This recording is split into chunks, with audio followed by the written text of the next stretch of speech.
नमस्कार विद्यार्थियों, physics plus maths YouTube channel पर आपका हार्दिक स्वागत है। पिछली क्लास में हमने ब्लूप्रिंट के बारे में डिस्कस किया था, तो आज का अपना ये सेशन रहेगा मॉडल पेपर से रिलेटेड। उनके सॉल्यूशंस हम देखते हैं आज की क्लास में। देखिए, पहला क्वेश्चन जो है वो first question MCQs multiple choice question दिया गया है। तो सबसे पहला क्वेश्चन है कि मान लीजिए कि कोई फंक्शन r से r पर डिफाइन है और given function f of x is equal to x cube द्वारा परिभाषित है, तो सही विकल्प का चयन कीजिए। विकल्प हमें दे रखे हैं, चार ऑप्शंस है अपने पास। Let f defined on r to r as f of x is equal to x cube, choose the correct answer। f is 1 1 की कोई फलन जो है वो 1 1 onto एक एक की आच्छादक है, मैनी वन बहु एक की आच्छादक है, एक एक ही है पर आच्छादक नहीं है, या फोर्थ ऑप्शन जो दे रखा है वो न तो एक एक ही है और न ही आच्छादक है।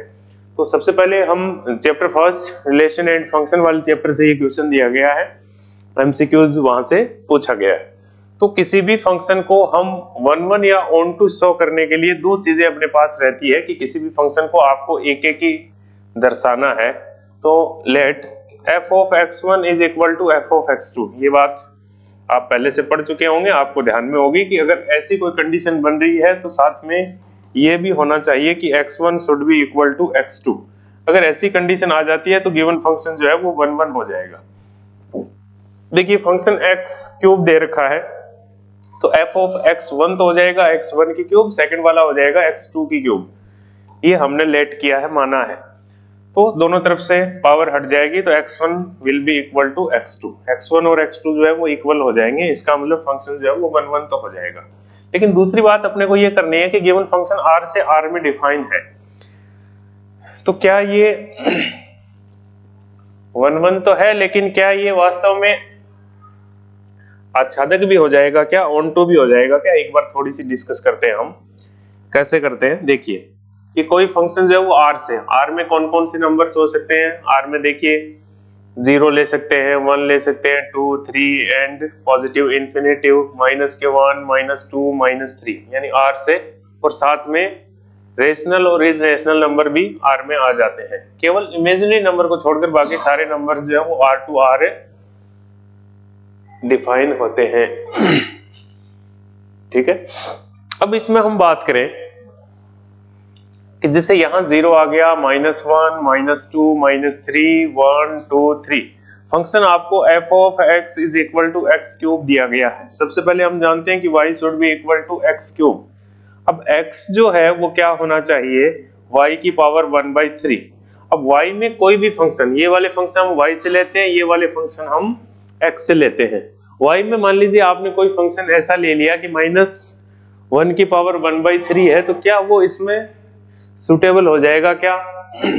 तो x क्यूब वाली कंडीशन होती है वो r से r में, अगर x क्यूब वाली कंडीशन हो सकती है तो वो दोनों कंडीशन सेटिस्फाई करती है कि 1 1 भी हो जाएगा और ऑन टू भी हो जाएगा। क्योंकि कोई भी ऐसा मान जो y में हम ले रहे हैं वो वापस x यानी पहले वाले r से यानी डोमेन से आ जाएगा। को डोमेन का कोई भी ऐसा मान अगर इसमें हम लेते हैं कि x should be equal to y की पावर 1/3, को डोमेन से y से कोई भी मान ले हम, वो मान वापस कहां मिल जाए आपको, इस x में मिल जाए, तो ये पॉसिबल हो सकता है। तो गिवन फंक्शन जो है वो 1 1 भी हो जाएगा और ऑन टू भी हो जाएगा। तो ऑप्शन फर्स्ट आपका यहां से करेक्ट रहेगा, f is 1 1 ऑन टू। अगर यही फंक्शन आपको ऐसे दिया होता कि एंड टू एंड डिफाइन होता, अगर यही function end to end define होता और f of x is equal to x cube दिया होता, तो n में ऐसा कोई भी मान नहीं था कि उसकी पावर 1/3 ले ले तो वापस जो है वो डोमेन से मिल जाए, तब ये फलन जो है वो 1 1 तो हो जाता, लेकिन आच्छादक नहीं होता। लेकिन यहाँ फंक्शन जो है वो r से r में, रियल नंबर से रियल नंबर में लिया गया, तो ये फंक्शन जो है वो f जो है वो एक एक ही भी हो जाएगा और एक आच्छादक भी हो जाएगा। नेक्स्ट क्वेश्चन की ओर हम आगे बढ़ते हैं। सेकंड क्वेश्चन दिया गया है ITF से, इनवर्स ट्रिग्नोमेट्रिक फंक्शन से। सॉल्व कैसे करते हैं थोड़ा सा देख लें कि साइन इनवर्स वाली वैल्यू दी गई है कि साइन इनवर्स -1/2 है। दो तीन चीजें आपने पढ़ी होगी कि साइन में जो इनवर्स में -x हो, दूसरा हम कॉस में लेते हैं, तीसरा हम टेन में लेते हैं, कोट में लेते हैं, और यहाँ कोसेक लेते हैं, यहाँ सेक लेते हैं। ये तीनों मान अगर माइनस में हो तो इनको डायरेक्ट इस रिजल्ट के रूप में लिख दिया जाता है कि माइनस साइन इनवर्स एक्स, ये आ जाएगा माइनस टेन इनवर्स एक्स, ये आ जाएगा माइनस सेक इनवर्स एक्स। इन सबको हम पाई माइनस में लिखते हैं। तो यहां हम बात करते हैं sign pi by 3 minus sine inverse minus 1/2। Sine inverse minus, question दिया गया है sign pi by 3 minus sine inverse minus दिया गया, तो इसको हम माइनस साइन इनवर्स 1/2 लिखेंगे। 1/2 होता है आपके पाई बाई 6 पर। ये जो गिवन फंक्शन है वो कहां होता है ये गिवन फंक्शन हो जाएगा साइन पाई बाई 6 पर। साइन इनवर्स से साइन कैंसिल हो जाएगा, यहां बनेगा sign pi by 3 plus pi by 6। दोनों का अगर एलसीएम लिया जाए तो 3 पाई बाई 6, 3 पाई बाई 6 ये वाली वैल्यू बन जाएगी। 3 2 जा साइन पाई बाई 2, तो 1 आंसर आ जाएगा इसका। इससे रिलेटेड आंसर जो है वो sign inverse sine pi by 3 plus बनेगा, ये हो जाएगा माइनस माइनस माइनस ये बन जाएगा प्लस। इसको हम लिख सकते हैं sine inverse sine pi by 6। Sine inverse से ये साइन कैंसिल हो जाएगा, pi by 3 plus pi by 6, pi by 3 plus pi by 6 LCM आ जाएगा, ये बनेगा 2 पाई प्लस पाई यानी 3 पाई बाई 6, 3 पाई बाई 6 से 1/2 यानी पाई बाई 2। साइन बाहर साइन लगा है, साइन पाई बाई 2 होता है 1, आंसर आ जाएगा 1। इसी प्रकार नेक्स्ट क्वेश्चन जो है वो मैट्रिक्स से लिया गया है। आपको इस प्रकार के मैट्रिक्स के ऑर्डर दे रखे हैं। मैट्रिक्स x का ऑर्डर ये है, y का ऑर्डर ये है, z का ऑर्डर ये दे रखा है, w का ये दे रखा है। कोटियां यदि n is equal to p हो, n और p जो है वो इक्वल हो जाए, n is equal to p हो तो अवयव 7x माइनस 5z, यानी दो की कोटियां अगर समान होगी, x की कोटि क्या है 2 इंटू n है, ठीक है, z वाली कोटि आपको दे रखी है 2 इंटू p है, p और n इक्वल हो जाएंगे, 2 इंटू n और 2 इंटू p है, p आपको 2 इंटू n दिया गया है तो इसकी कोटि भी क्या हो जाएगी 2 इंटू n हो जाएगी, 2 इंटू n हो जाएगी। तो ऑप्शन बी जो है वो करेक्ट हो जाएगा। नेक्स्ट क्वेश्चन है सारणिक से दिया गया है, डिटरमिनेंट से। डायरेक्ट फॉर्मूला है, अवयव जो है वो सारणिक में बराबर होते हैं, x का x से मल्टीप्लाई करेंगे, x स्क्वायर माइनस का हो जाएगा 36, x स्क्वायर माइनस 36। अब यहां से वैल्यू पूछी गई है, 6 का 6 से 30 स्क्वायर हो जाएगा, ये भी इक्वल है, 18 है, ये वाला 2 है, लेकिन x स्क्वायर माइनस 36 दे रखा है तो x square is equal to हो जाएगा 36, x is equal to plus minus 6। कई बार भ्रम की स्थिति में हम केवल 6 कर देते हैं, केवल डायरेक्ट मिलान कर लेंगे कि यहाँ भी 6 है, यहाँ भी 6 है, लेकिन ऐसा नहीं होता है।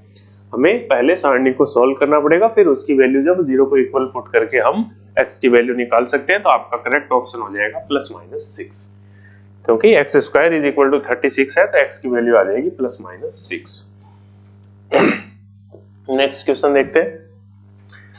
अवकल समीकरण आपको दी गई है, सबसे पहले अवकल समीकरण का परिमेयकरण कर लेना चाहिए।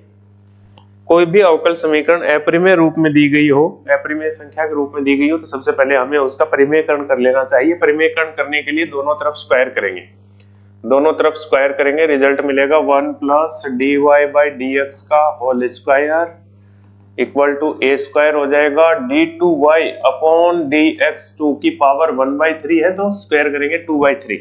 अब अगला काम हम क्या करेंगे, हम देखते हैं सबसे पहले कि मैक्सिमम पावर का डेरिवेटिव। उच्चतम अवकलज कौन सा होता है, उच्चतम अवकलज यानी जिसकी घात ज्यादा हो, घात नहीं, जो जितनी बार ज्यादा अवकलन उसका किया गया हो, एक बार अवकलन है यहाँ 2 बार, तो उच्चतम अवकलन की घात ही उस अवकल समीकरण की कोटि होती है, लेकिन अवकल समीकरण की घात जो वो पूर्णांक संख्या के रूप में होनी चाहिए। तो क्यों ना हम दोनों तरफ घात 3 कर दें, घात 3 करेंगे, 3 से ये 3 कैंसिल हो जाएगा, उच्चतम अवकलज की घात आ जाएगी 2, तो अवकल समीकरण की घात भी 2 हो जाएगी। मान लीजिए दो सदिश आपको a तथा b इस प्रकार हैं कि mod of a is equal to 3, mod of b is equal to 2/3, तब a क्रॉस b एक मात्रक सदिश है। a क्रॉस b आपको दिया गया है मात्रक सदिश, यानी इसका रिजल्ट 1 है। a क्रॉस b क्या होता है, mod of a mod of b sine theta is equal to 1, mod of A की वैल्यू कितनी दे रखी है 3 इंटू मोड ऑफ बी की वैल्यू है √2/3, 3 से ये 3 cancel, √2 sine theta is equal to 1, this implies sine theta is equal to 1/√2, 1/√2 होता है साइन π/4, करेक्ट आंसर हो जाएगा π/4। Next question,